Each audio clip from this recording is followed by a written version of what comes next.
This podcast is powered by Jiu-Jitsu Collective. Os.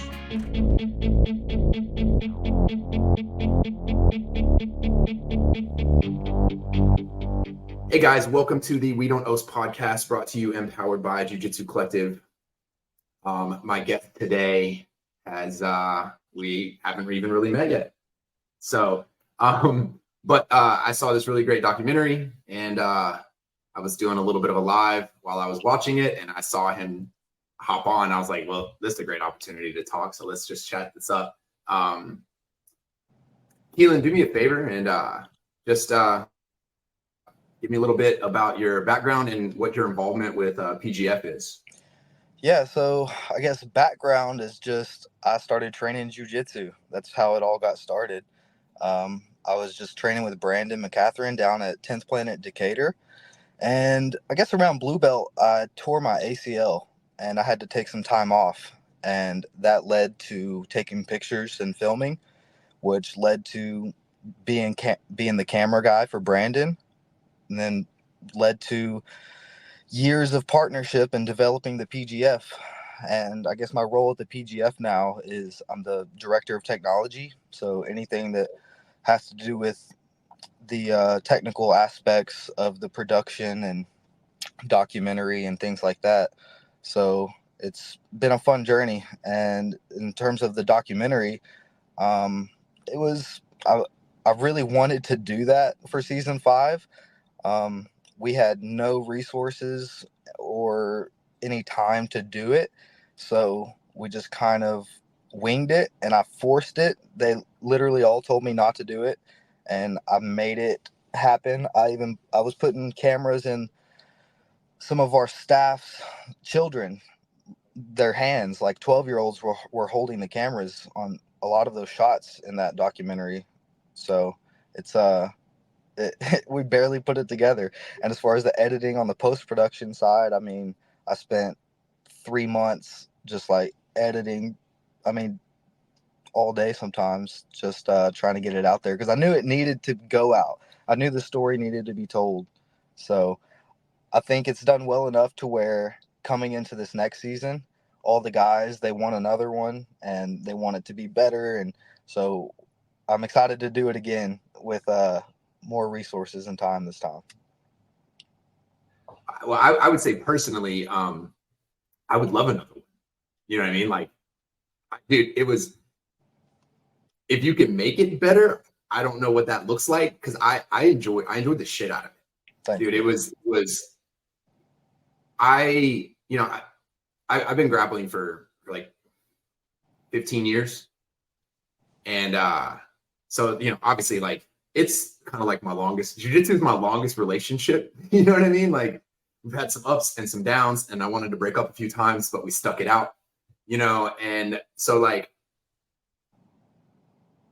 I would say, a few years ago, like, we saw a few more documentaries. We kind of talked at like Stuart Cooper, throwing out these really rad documentaries. And then there was just like, there's been this really terrible lull, which is crazy because I feel like, in my opinion, since Mo took over hosting ADCC, there has been this really insane growth in jiu-jitsu. Like, and I'm not saying that he's the sole reason for that, but it just seemed to be in that time frame, right, that jiu-jitsu has started to really grow and become, more people know what it is.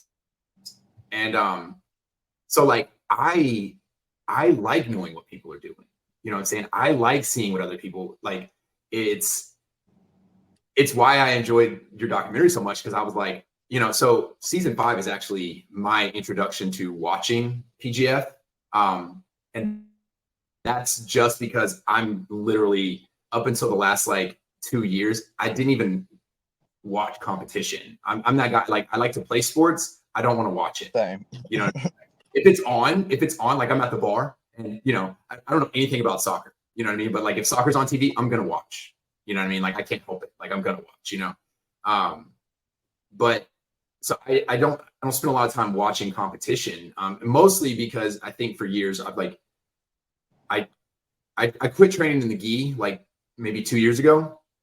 And don't mind training in the gi, but it's just not a preference for me. And I feel like I've spent enough time in it to be like, okay, I've been here long enough in the gi. I know that I don't love it. I don't want to wear it again.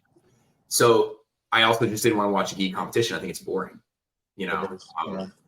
But then again, at the same time, I've watched some no gi matches that have been super boring as well, just because of, you know, for whatever reason, lack of action. So your documentary is super fun for me because I like knowing what's going on. That's a big part of like Jiu-Jitsu Collective and the We Don't Oss Podcast. Like I want to talk to people. I want to know. It's cool to see people trying to make a living in Jiu-Jitsu. When I started, like the only way to make a living in Jiu-Jitsu was to run a gym. And now you're starting to see that entrepreneurship and growth in Jiu-Jitsu. And that's exciting for me. So I loved it, bro. I loved it. I love the clips of Brandon like talking about where it started and then like him kind of choking up just a little bit, you know, to like where it's going. Like to me, that's super powerful in the way that like just the passion behind doing what we love to do. So that's super cool. But before we get into, you know, the PGF, let's talk about your jiu-jitsu journey a little bit. Like, so how long have you been training? About 9 years now. I'm a brown belt under Brandon. Okay, and you've been with Brandon the whole time? Yep, that's where I started. So rad. I bounced around a whole lot. Dude, I feel like I got lucky big time. Since being with Brandon and doing his video stuff, I've traveled all over the world with him, doing jiu-jitsu and filming jiu-jitsu and rolling with different guys at different gyms and hearing stories and making films about those stories. And I definitely feel so blessed to have found Brandon at 10th Planet Decatur on day one. Most people don't get it that clean. No, they really don't. And like, you know, like I've gone through multiple coaches. And like I'm with Josh Ledoux now with Sapatero Top Team. So like I finally found, you know, a home, but I was a brown belt by the time I found that, you know, like that real home where I could sit and talk about Josh for hours. He's such an important role in my life. I've never met him, but I've heard nothing but good things about him, and I love him online. Yeah, he's one of those guys that like, if you tell me that you don't like him, that says more about you to me. You know what I mean? Because I mean, and I understand he's as somebody that's under him, like he's not everybody's cup of tea, man. He makes people mad, you know, like, but he's so supportive, you know what I'm saying? And I'm like 10 years older than he is. He will not hesitate to be like, no, dude, that was dumb, you know? And I'm cool about it. I'm like, so, all right, Josh, why was that dumb? You know what I'm saying? And he'll give me a really good breakdown and I can agree or disagree with him. We're going to be fine. You know what I mean? Like, I love that. Like, I don't feel like I'm in this, like, it's not the military, you know what I'm saying? Like, so I love being around it. That.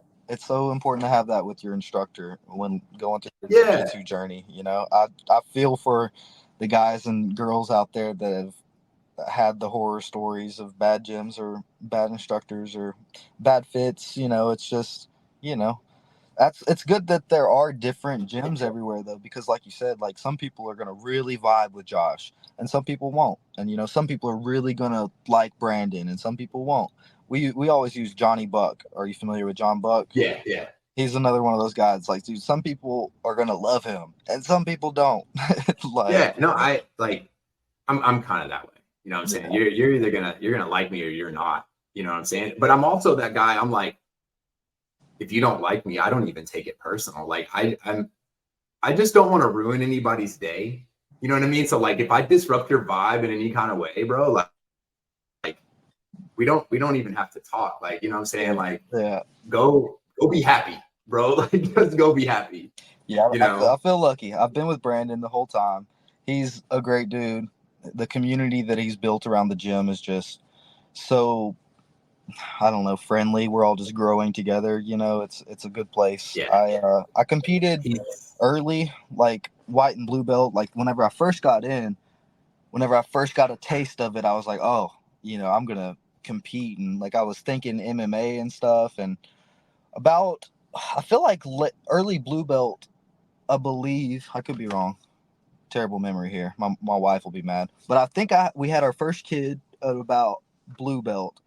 And slowly after that, like I got injured with tearing my ACL and stuff. And so I pretty much flipped from like, oh, I want to compete and oh, maybe even MMA and do all these things to like, man, I'll just have fun. You know, I Yeah. became a hobbyist because I also started filming and stuff for Brandon and like playing a different role at the gym, being on the staff and behind the scenes. And I just, I realized that I really don't want to compete. And I definitely don't want to work as hard as you have to do to compete professionally and like Yeah. sacrifice all the time and energy and, you know, do the extra workouts and stuff. I was like, no, actually, I just want to like, you know, be a dad and work at the gym, and inside jiu-jitsu like pays the bills and I get to do this for fun. And so that's kind of Yeah. what it's transformed into. And, you know, I love jiu-jitsu. As a youngster back in like high school and middle school, I was all into all the athletics and I was definitely like one of the natural athletes. And so after high school and college, I was like, well, now what? And so that's where jiu-jitsu kind of fit in for me. And, you know, after college, I was kind of like directionless and looking for something. And when I found jiu-jitsu, it gave me something to invest my energy into.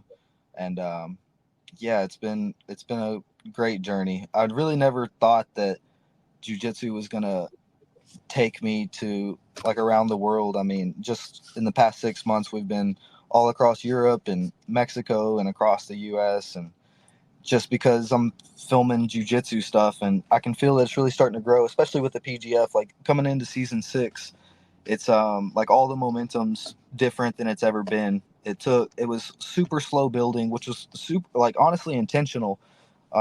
We didn't really know what we were doing, and we knew that we didn't know what we were doing, but we knew we had a fun idea, but we knew it wasn't finished yet. So we had to like get it right before we wanted to present it to the world. And so the first couple seasons we were getting that game right and learning all kind of things about production. Like I had never even done a single live stream on a cell phone or anything before season 1. Like season 1 was our first attempt to even like live stream stuff. And yeah, it's been a crazy journey.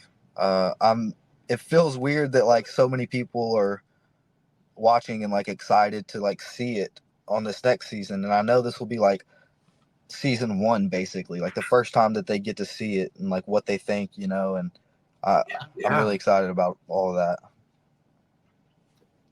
All right. Before we move into the PGF, can you tell me? So you competed as a white and blue belt. Yeah. All right. Give me like the most embarrassing moment of competing at that level. Most embarrassing moment of competing. I don't have any like too embarrassing. I guess just in my mind, what stands out was like one of the first competitions where I was just so confident going in. And in my mind, I had done all the things right to prepare.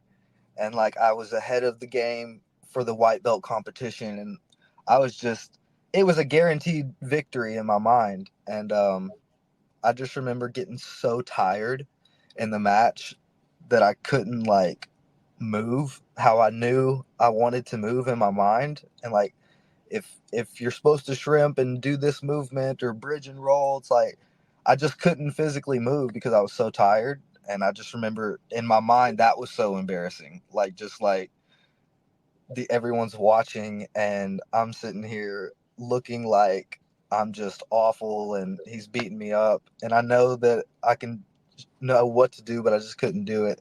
And in my mind, I was definitely like my ego took a big shot in that match, Yeah. you know. And it was, looking back, it was a great humbler. You know, I definitely learned more from that match than my next couple wins and stuff. But yeah, just I guess that's what stands out to me is just the embarrassing humbling of the lack of like real cardio with adrenaline. Like that was the difference, is like Yeah. the adrenaline of the competition and like, you know, the ego. Yeah, so that's my answer. No, I get it. I didn't compete a lot. But I did my first tournament. Maybe I'd been doing jiu-jitsu for almost a year. My coach, nobody that I trained with went at all. Like, I just made the decision to go compete. I had done other martial arts as a kid.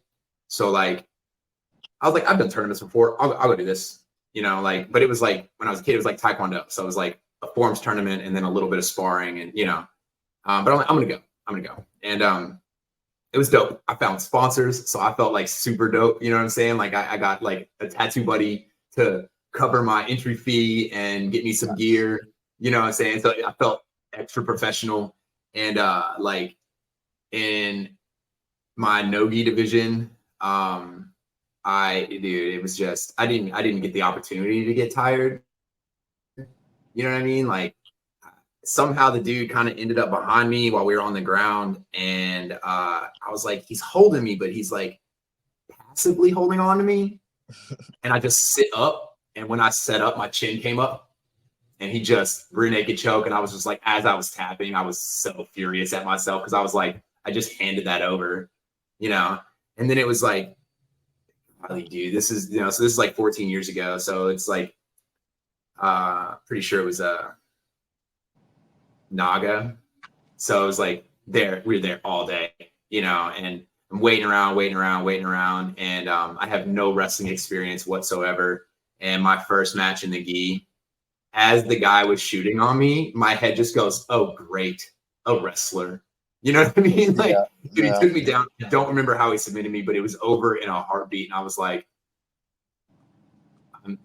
it took me a long time to like, learn to be aggressive grappling in general, but I was here all day. Like, I barely broke a sweat. Like, I was so embarrassed and like upset with myself for like not even feeling like I put in real effort in those matches. Like, I didn't get the opportunity because I ended up not competing again until I was a purple belt. Dude, it'll leave a bad taste in your mouth whenever you do all this time and energy into this thing, travel. I don't know about where you were, but for me, I mean, we have to travel hours and hours to hit those nagas and stuff whenever you're a white belt. And then staying the night at hotels and stuff, and then staying there all day for 6 hours waiting on your match, and then losing in the first one where you don't even get to show your shit. Yeah. There's nothing more frustrating. So travel for that one wasn't terrible. I did go stay the night. I was living in Texas at the time. So I had a buddy who did not train jiu-jitsu with me, go with me. He was like, I want to go, let's do this, bro. You know? So we drove to Dallas, like 2 hours away. And then, so I just spent the last 6 years living in the US Virgin Islands and running a gym down there. So if we wanted to compete, we could go to Puerto Rico, which is about a 40-minute flight, but they didn't have tournaments on a regular basis.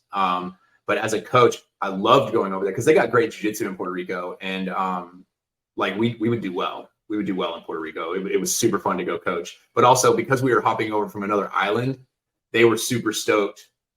Puerto Ricans are super cool. Like, they were super stoked to have us because they were like, oh, you the guys from St. Croix. Like, just, you know, come to our open mat tomorrow. You know, come train with us. Come hang out. Like, super cool like that. But like we would have to travel to Florida a lot to compete. And what we dealt with the most was like my guys getting there and them having nobody in their division. You know what I mean? And it's like when you paid $400 to $500 to fly, and then, you know, you're staying in a hotel for 2 nights, and, you know, like, and then, you know, they want to offer, they're like, oh, well, we'll give you a voucher for the next turn, you know, for the next one, or you can go up, you know, 20 pounds, you know. And it's like I took a 16-year-old kid to a tournament, and he's a white belt, and nobody in his age or weight showed up. They moved him to the adult division. You know what I mean? Like, and then of course, like, his first match is a guy competing in it's no-gi, right? So in his first match, he's got a grown man, you know, who's like 160, 170 pounds. And we find out later, this dude's fought MMA. Like, he should not have been in the beginner division at all. You know what I mean? Luckily, though, like, they locked up, and because I was talking to the guy later because he choked my boy out, you know. And but that's because the kid knew to tap. He just didn't, so it was fun. Yeah. But he, we're talking to the guy later, and he goes, bro, like, as soon as we locked up, I knew that I wasn't grappling a grown man. Yeah. And I'm like, I appreciated that because, you know what I'm saying? Like, that's like people, this kid's first tournament, man. It could have been a really bad deal. You know what I'm saying? Yeah. Like, so yeah, it's super frustrating competing, but I hated competing. That's the main reason I didn't do it for so long. It wasn't, I think had I gone to a gym that competed more, you know what I'm saying? Like, I probably would have been more into it because I would have had more support. I just didn't, I didn't really have that kind of support. And I only competed again as a purple belt because I'm teaching, and some of my guys wanted to go compete, and I was like, well, I want to go and coach. And then I started thinking about who I was under at the time, and I was like, man, if I go all the way to this tournament and I don't compete, I feel like when I get home, like, my coach is going to give me some shit for going. You know what I mean? And it was good. I did like maybe 3 tournaments as a purple belt, and then I was like, that's kind of that also led into like COVID and stuff like that. So the last 2 tournaments I prepared for, like I was going to do a Grappling Industries. They had a problem with their trailer, so all of a sudden I got a refund. And then the next one, I think it was another Grappling Industries. I got a refund because COVID hit and they shut everything down. And I was like, dude, that's 2 tournaments in a row that I've tried to prepare for that have gotten canceled for me. You know what I mean? I was like, I'm done. Yeah. Because I in the last one, I tried hard to prepare. So like, I'm like 210. I'm like 6'5", 210 pounds. And I was walking around back then like 175. So super, super thin dude. In that last tournament, I quit drinking. And like, I wasn't drinking at all. And I would come home from training and I'd be like 169 pounds. You know what I mean? And then like a couple more weeks later, I was coming home from training like 163 pounds. I'm like, oh my God, I was carrying so much extra water weight from like beer that I was like, I could literally compete in the 150s if I want to, and I'll be huge. I was competing in the 160s a lot, and I'm a head taller than everybody at that bracket, but I feel so much better at 210 pounds. Oh, I bet. Like I feel so much stronger and so much better and happier. You know what I mean? Just happier. You're tall. I didn't know you were that tall. Yeah, bro. Like, and honestly, nobody ever does. Like, every time, like, I meet people online and then I run into them in real life, and they're like, dude, I didn't know. And I'm like, yeah, bro, I'm in a thinner air section of the atmosphere. But all right, let's talk about your involvement with PGF and just how your involvement has evolved over time, and the main pieces of growth you've seen over the last 5 seasons. Yeah, so I guess my involvement first is like, at first I was just the camera guy, I guess. We just kind of started the stream, and then I would go grab the camera and go start filming everything. And now we have a small team, at least, right? To where I'm not the guy holding the camera. We've got a couple different cameras, and so I'm more directing the team and deciding what gets put on screen. So whenever you're seeing a shot or seeing a graphic, that's you. It may not be me pressing the button to throw it up there, but it's me deciding that it should, like, now's the time for the graphic or whatever.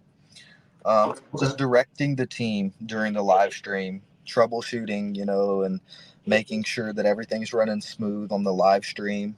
Cameras have batteries and people are in places and people know what's about to happen so that they can be prepared to have the best framing for the shot, as well as keeping an eye on the documentary and like crafting that story at the same time, being on communications with the camera guys. And for example, if Elijah Carlton loses or has a draw or whatever, I need, like, after the stream sees him not win or whatever, I need the camera that's behind the scenes that's got the documentary in mind to go over there and get that behind the scenes shot. And if I see that guy is focused on something else, and I'll call him in and say, focus on Elijah, things like that. Just kind of storytelling with these people and tools and cameras and resources just to try to get everything captured. What we do different with the PGF is we don't necessarily care about the live audience. We care about the online viewership. So the only thing that matters to me is what's on the screen. I couldn't really care less what the guy in the third row thinks about our show, because like that's not what our show is for right now. Now we can grow into that, and we can evolve over time into that and to include that as well. But up until this point, it's been an online product. We are building a YouTube product for free that is grappling entertainment. Like that's how I've looked at it, and something that's also different when it comes with that perspective of the PGF. Like we stopped doing certain things, like all these, like I shouldn't say all these, but a lot of these tournaments do like tons of mats. Like we only have one mat because like we want the viewer at home, like they're the most important. It's not about all these athletes getting in and getting out of here quick. Like it's about an online product, an entertainment thing, and grappling. And by doing that, we're creating something for the fans and potential fans that is consumable online. Like certain things, certain promotions, and that's just hard to even watch as a jiu-jitsu guy that likes jiu-jitsu. It's hard to watch, much less like my mom. If my mom's trying to watch this show with me, like she's just not into it, right? But like if you can create something that people could watch and it is consumable, then like we're on to something. And that's kind of what the whole goal was with the PGF. And not only that, but these athletes are getting an opportunity to compete way more. Like through the regular season you're guaranteed matches, and nobody, as an athlete, nobody likes to go to tournaments and, like we talked about, like lose in the first match or two and then you're done and you didn't even get to show what you got. So there's just so many kind of layers that are just kind of, I don't know, revolutionary, I guess. It really is. And how it's evolved over the course of the seasons. In some ways, it's like evolved a ton, but in some ways, it's exactly the same. Like my favorite part about the PGF in like that live stream is how interactive the commentary is with the fans at home. Like literally, the commentators will call you out by name in the comments. Like if you're involved in the live comment section, like you can have a conversation with the commentators, which doesn't happen in any big shows. Like imagine No. if Joe Rogan was responding to live comments during a UFC event. Like it creates a different level of layer of engagement for the PGF Yeah. fans. And what's happened is we've created this community that's just so strong. Like our fans really are our fans. And we've got like Egghead. A lot of people don't know Egghead, but the people that do are true fans. Egghead was a commentator, and we call him Egghead. His name is David, but he's a commentator on the PGF now. And in season 1, we literally had no idea who that guy was. He was just some YouTube subscriber, and he would comment in the videos, and we would just like create this interaction online. And over time, he became one of the biggest fans. And we got him to fly out for one of the shows, and then we gave him a job, and then his job grew. And so the evolution has just been growing the community, growing the staff and the resources so that we can actually put on a better show. Season 1 was in our gym with no lights, like for production at all, and it was filmed on a cell phone. And then season 2, we didn't even live stream it because we knew, okay, we can't live stream it good. We suck at that. So we filmed it and then post-produced it in season 2 in weekly episodes. And then in season 3, we went back to the live show, but we were better now, and we were doing it with real cameras, but we were still in the gym. Then in season 4, we came back, live stream, real cameras in a venue, which happened to be the church down the road, which, the church was remodeled after a theater. So they have theater rooms and theater seatings with stages and stuff. So it worked out. And we used their lights that they already had because they do, shows in their church. And so it was like low budget, but like it looks better. So, we kind of made it work for season 4. And then season 5, we did the same thing, but we knew the game at that point. Like in season 2 and 3 and 4, we went back and forth with different styles of the game. In season 4, the teams were even a quintet style match, which is its own thing, and it wasn't the PGF. But we kind of knew that. I knew that going in, and I definitely didn't want to do quintet. But you got to try things sometimes. Yeah, for sure, dude. That's fantastic. That was a great rundown on what you guys got going on. Quick, brief history of the PGF. Yeah, but to me, like, that's the point. Like, that's why I love your documentary so much. You know what I mean? Like, I want to know what's going on. You know what I'm saying? I want to, I've seen Elijah Carlton compete, with Zapatero, so like a couple different times, like live. So like, for me, like getting, guys like him, and like, I like it. I want to know the behind the scenes. Like, I think he's a super interesting guy. And like, it's, the character that he is super fun and enjoyable to watch, and like, I want that behind the scenes. It's almost more important if we're trying to go mainstream. It's more important to have entertaining characters that are fun to watch and that you get to know. It's more important to have that guy than it is to have the best guy in the world. The best guy in the world, like the normies don't even know that person. So like, they couldn't care less that he's one of the best in the world. Like, oh, he's ranked number 6. Like, they don't care about that. They start to care when they get to know a person and they see that he's funny or inspirational, or they start to hate him because he's mean, or they like, that's what gets people to watch. And so people want to be invested, right? So we've tried to tap into that, and through the season format, it gives you an opportunity to have that story play out or create a story. And these guys and girls that may have came in with no story, or maybe we had no intention of creating a story with them, but it just happens. Landon Torville's the best example of that last season. I mean, that's a guy who went last in the draft. There's guys getting paid thousands of dollars, and he got $200 to compete for the week, like underpaid at the draft. And he over delivered. He was ranked number 1 after day 1. He was ranked number 2 after day 2. He made it to the playoffs. Like, it's just, now he's known. Like, PGF fans know about that kid. Yeah. And he's been totally unknown.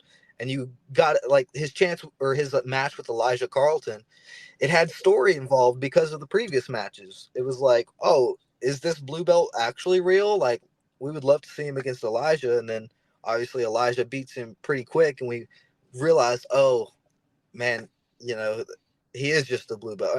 And it's like, but these things play out, Yeah. and the season gets an opportunity for that to happen. I mean, if you're watching football, basketball, baseball, any of the like professional sports in the season, it's a big thing how the season develops. And so that's what we've captured, with the PGF.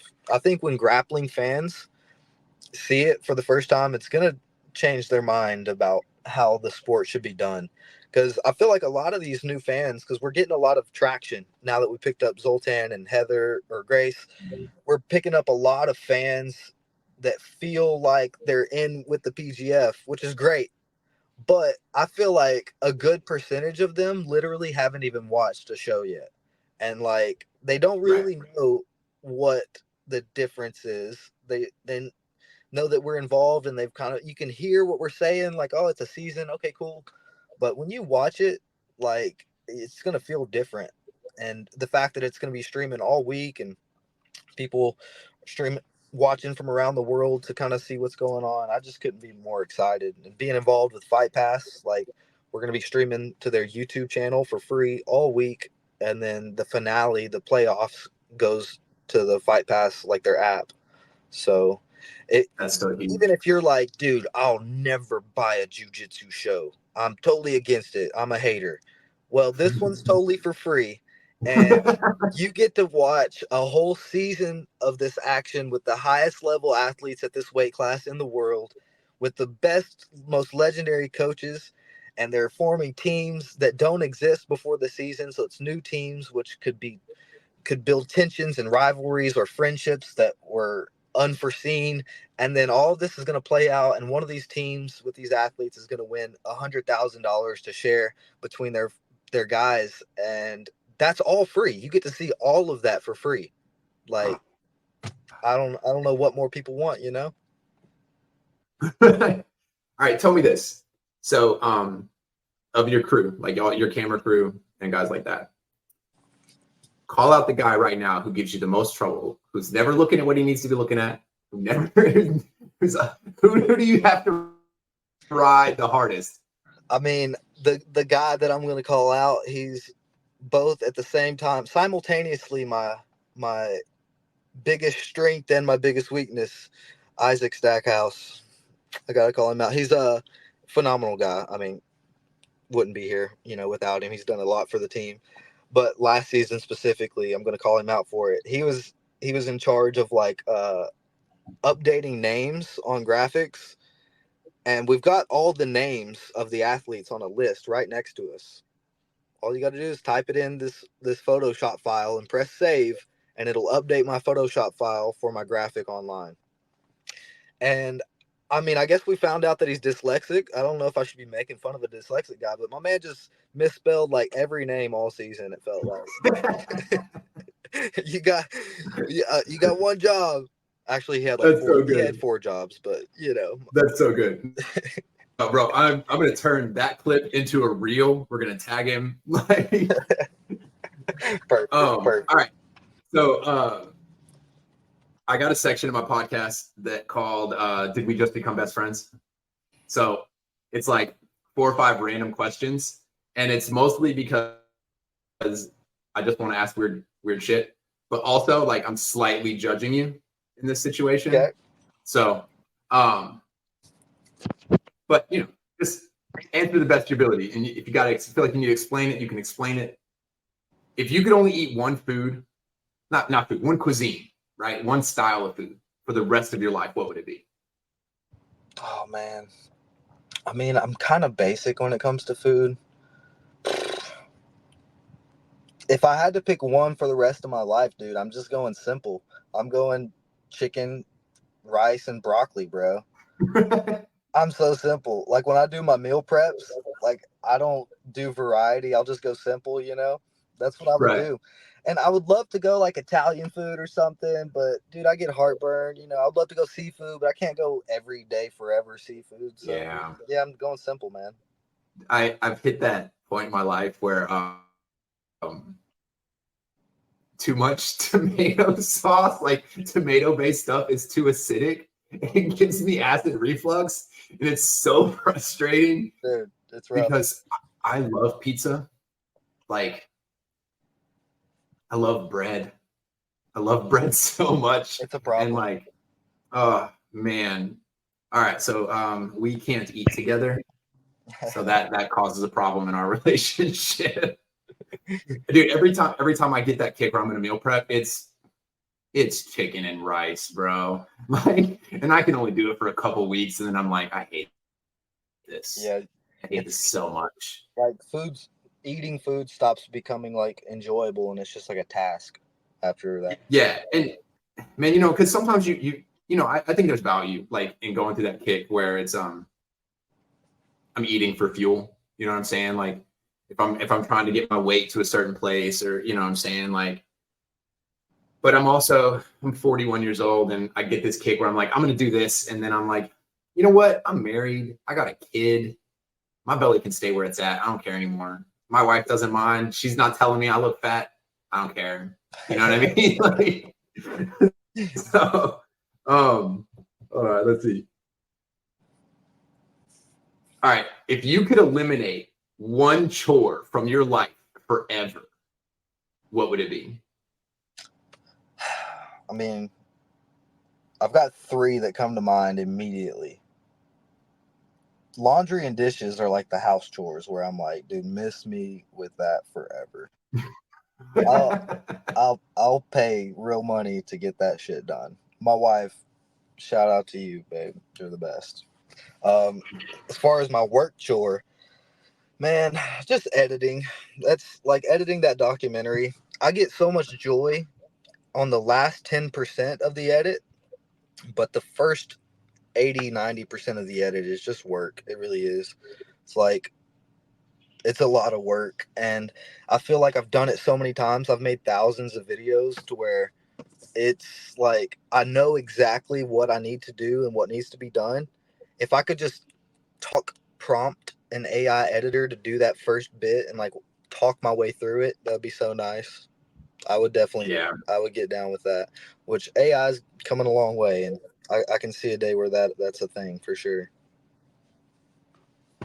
Yeah, like I said, I think ChatGPT is super nice. It helps me stay super organized, and just like in the way of like I go in there. I was like, all right, here's a description of the We Don't Oss podcast, and it's like, all right, cool. So it kind of like tunes it in. I'm like, all right, I have an episode with this guy, and this is what he does, and like I need a 60-minute episode, and then it's like, all right, how long should I spend on each segment? And then I go through and I'm like, that question's stupid. Let's get rid of that. You know what I mean? And like, and kind of fix it and personalize it. But it gives me like the meat and potatoes of what to do. But also like my first couple podcasts, like, I had the idea and in my head, I was like, yeah, I'm just going to get on. We're just going to talk. You know what I mean?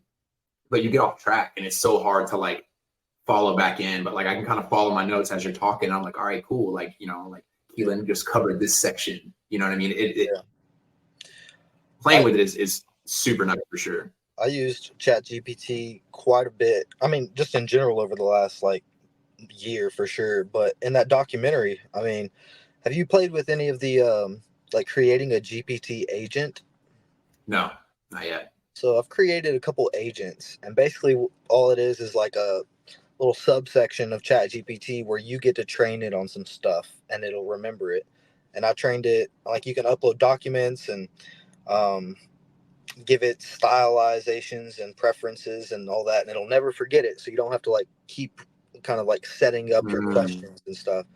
And so I put all of this information. I put the outline, I put the script, the title, the goals, the characters, the character arcs, the biography of these characters. I put all this into a Word document and uploaded it to a GPT agent so that ChatGPT would understand that I'm making a documentary called Grapplers featuring these characters about this thing. Cool. And it's just sitting there, and you can go to it and ask it questions like it's ChatGPT, but it knows about all your shit. And Right. yeah, I use that quite a bit, like in just like certain things, hey, ChatGPT, give me a shot list of everything so that I can make it cinematic or whatever. Or hey, how should the flow of information go? Just like it understands what I'm specifically trying to do because it's like an agent within ChatGPT. But all those things are coming so far, man. The image generators, the video generators, the text language models, just the extensions that Google's Yeah. AI has with YouTube and Workspace for your Gmail. I use it in Photoshop. Yeah, I'm a big fan of AI. I'm not one of these creators that's scared that it's going to take my job. I'm going to learn how to use it better than Right. anybody else, and they're still going to pay me. Yeah. Yeah. No, there's so much more that I know now that I'm going to be able to do with the We Don't Oss podcast and Jiu-Jitsu Collective using AI. It's just I'm just taking my time, trying to get comfortable, Yeah. but I'll start pumping out new stuff. I learned a long time ago, like I don't really wait till I'm not looking for perfection. You know what I'm saying? Like I'm going to start now. Dude, That's how, that's how I had to be with that documentary, man. Yeah. Brandon was like, he told me like 5 different times. He's like, are you sure you want to do this? Like, it's going to be a lot of work. I'm like, dude, we got to do it. And just force it and put a release date on it. Like I said, March 11th. Like we got to release this thing by March 11th. Like we can't keep editing it. Like, hey, we got to finish this sound. Like, no, I can't go out. It's got to be done on March 11th. Okay, it's March 10th. Are we ready to upload? Like, I mean, I guess we're gonna have to be. Like, it's coming out tomorrow, and because I could have edited for another month. I mean, just different sound, like better sound leveling and more color grading on certain clips. I'm sure didn't even get color graded, like just because of the timing, but I knew that it had to be released a month at least before season 6 so it can make its rounds, and like really have a chance to make an impact before season 6. Yeah. Nice. All right. If you sat down with a bag of jelly beans, what color's going in the trash? Any of those spotted ones? I'm not a fan of anything spotted. I don't just give me the solid ones. I can deal with any of the solid jelly beans. I got you. Yeah, I feel like, what is it? Those are the jelly bellies, I think. And they like, some of those flavors are not good. I'm very much like, give me the jelly beans from that my parents stuck in Easter eggs when I was a kid, I'm gonna toss the purple ones. I think they're disgusting. But like just solid red, like solid green. Just I get it. All right. You redeemed yourself over the whole food thing. Sweet. Can't eat chicken all day. All right. And last question. Is the hot dog a sandwich? Not a good one if it is. That's such a good answer. I asked a buddy of mine that, and he was like, well, I guess technically, I was like, I think it depends on how you eat it, because I like a good chili dog, but I drown it. So like, I got to eat it with a fork. There's no picking it up. You know what I mean? Like, so to me, it's not a sandwich. That makes sense. Dude, that's awesome. And before we jump into the next segment, I'm just going to mark this spot. I'm going to drop an ad here. Yeah, go. What's up, Freak Bananas? Let me tell you about something that'll blow your mind. Winnoosh Trading Company's whole bean coffee in Austin, Texas. I'm talking about flavor explosions in every sip, folks. Head over to winnooshTrading.com and get ready to experience coffee like never before. Unapologetically irreverent with just the right amount of wrong. Don't settle for anything less than the best. Winnoosh Trading Company, where the coffee game is next level. What's the main significance of season 6? Like run through for everybody what happened for this season that's leading us, that's everything has led you to here, but like season 6 is a big deal, man. Like, so let's line that out for us. Yeah, so season 6 is going to be the first time that the broader community gets to see grappling, jiu-jitsu, as a real sport in my mind. It's been kind of our own little thing, but we've adopted the sport of jiu-jitsu to the same model that all other professional sports actually use. So for one, whether the people know it or not, that's a big deal, and they'll see. For two, we've got these investors in Zoltan Bathory and Grace Gracie that just have all the things, the pieces of the puzzle that we need as an organization and promotion to make this successful. So they've got the connections and the financial resources to be able to help propel the PGF to where it needs to go.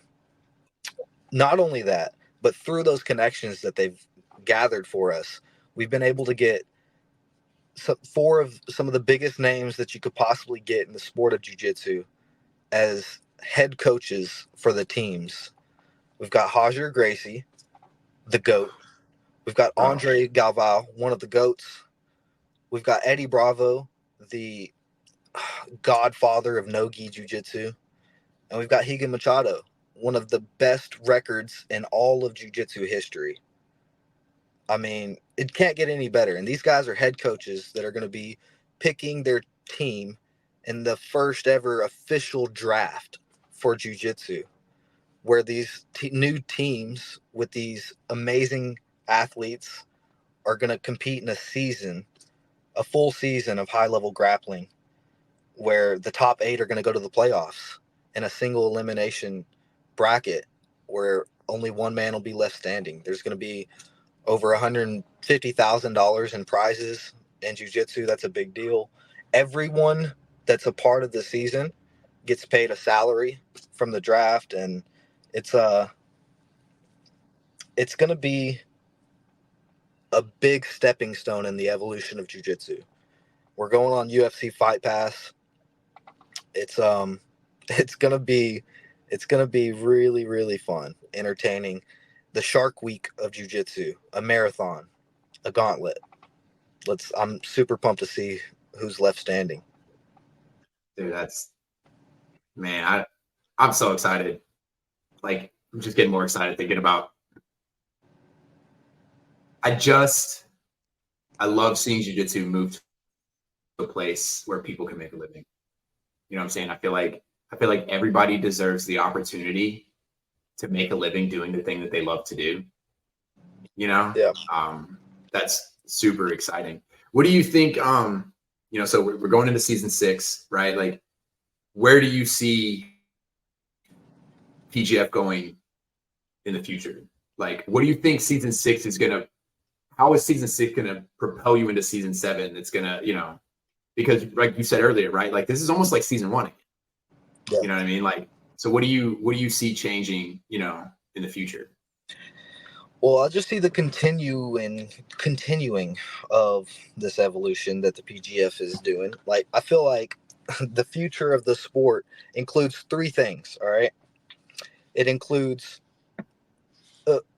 3 big things, a couple more down below, but you got collegiate grappling. That needs to happen for the sport to be what it's going to be. Then you got professional grappling, and then you got Olympic grappling. Okay, those are the 3 levels here. Collegiate grappling is being done.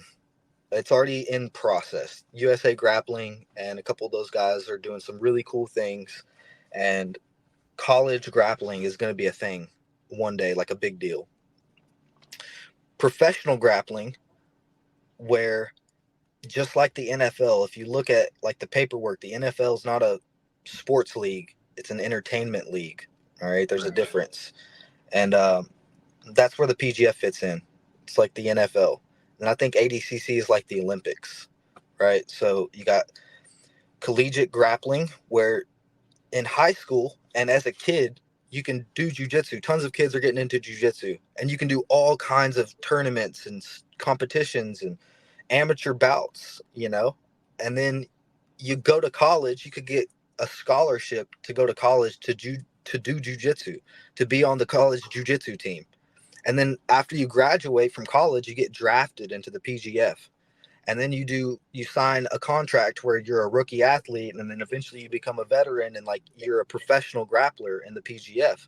And then out of the PGF, certain people make it to the Olympics and decide to go do the Olympics and be the best in the world and represent your country and shit.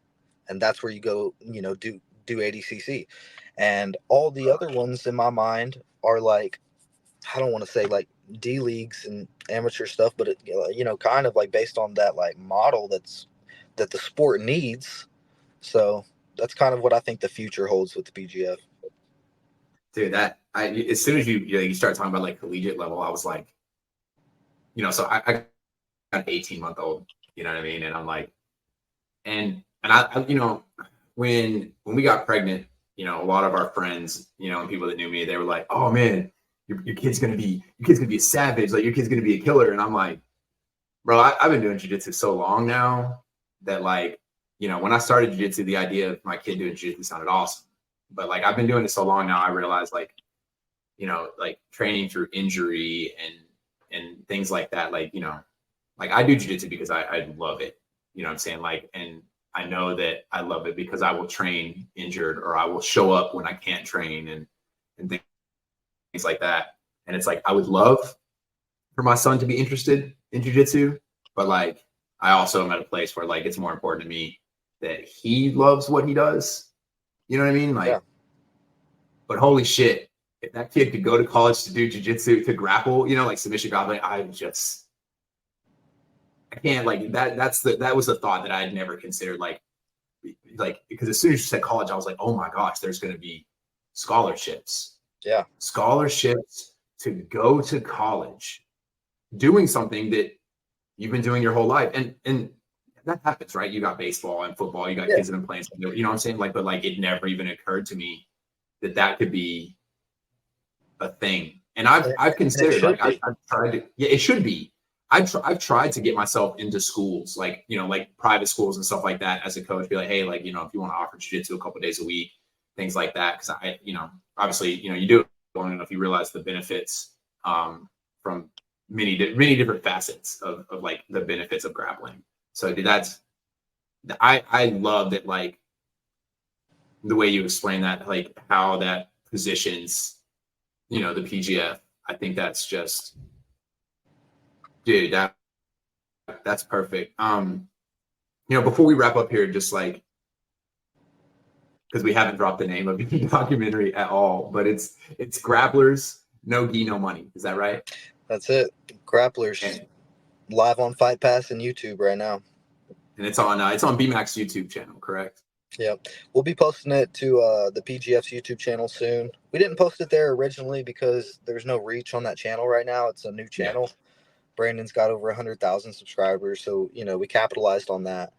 Yeah. It's also going to go live to Caffeine soon, which is a really cool streaming service, and looking to get it in a couple more spots as well. It's more excited than anything to film the season 6 documentary with all these legendary coaches and athletes that are going to be involved in the characters. Better filming. I've got a very small, but I've got a budget to work with to actually pay some guys, so I don't have to put a camera in a 12-year-old's hand this season. So right. It's funny thinking about now, like, and Brandon asking you, like, are you sure you want to film, the season? Are you sure you want to film the season? Bro, like getting season 5 filmed before filming season 6, like to get that test run done, bro, that's huge. Yeah. You know what I'm saying? Like, that's so huge.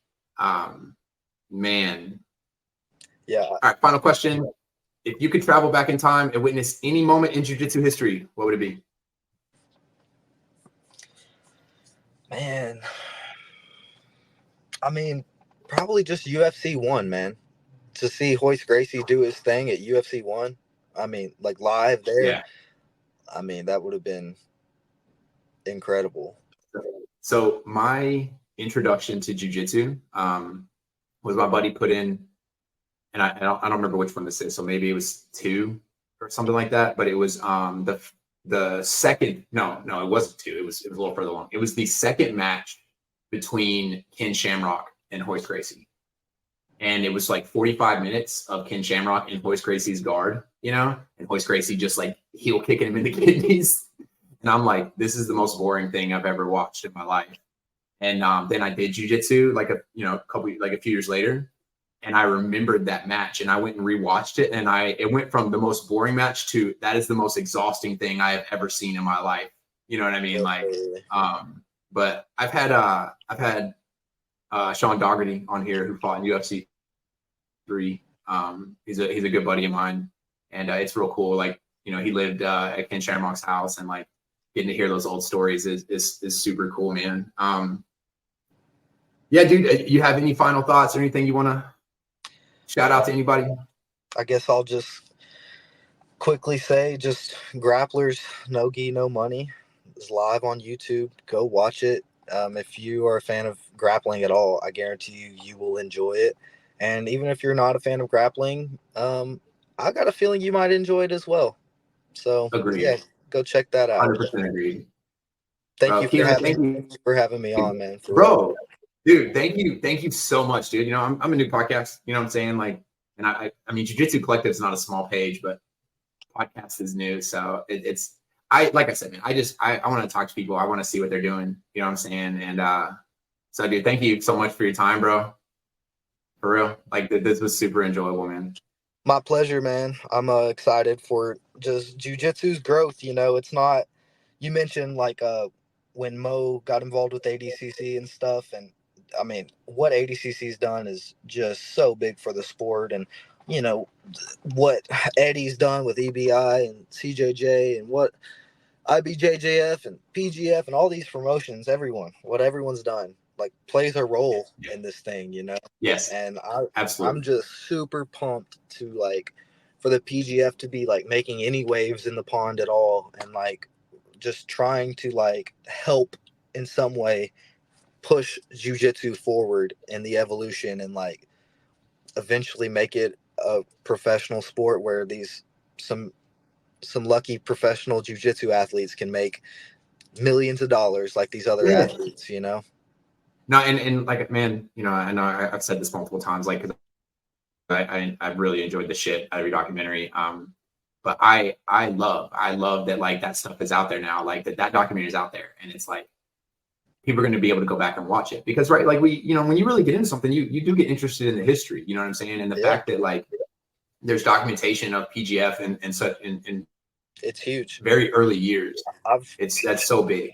I've said it a couple times, and I try not to because I don't know. I'm sure I'm obviously biased being the creator of the film, but I feel like it's a historic piece, like whenever we look back in 20 years, like you said, like that's a piece of the evolution, and it's documented. Like you mentioned Stuart Cooper at the beginning. I mean, one of the goats of jiu-jitsu film stuff, like if not the goat, like, and like a lot of his films, the one with Andre, the one with Nathan Orchard, like these inspired me to create and document and contribute to the whole thing. And so I hope that someone gets something out of that as well. I hope other filmmakers out there in the niche see that documentary and they're like, oh, we should make one. And I hope they go make one. And like we can all build huge buildings. We don't have to tear each other's buildings down so that I have the biggest one. Yes, right. Like we can all have huge buildings. And like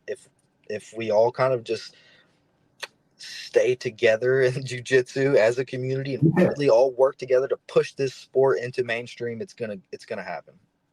Dude, I don't think it's a biased statement to be proud of your work, and like I think you should be. I think that the best way to move as an artist is to create for yourself, because if you love what you're doing, that's when the passion shows up in it.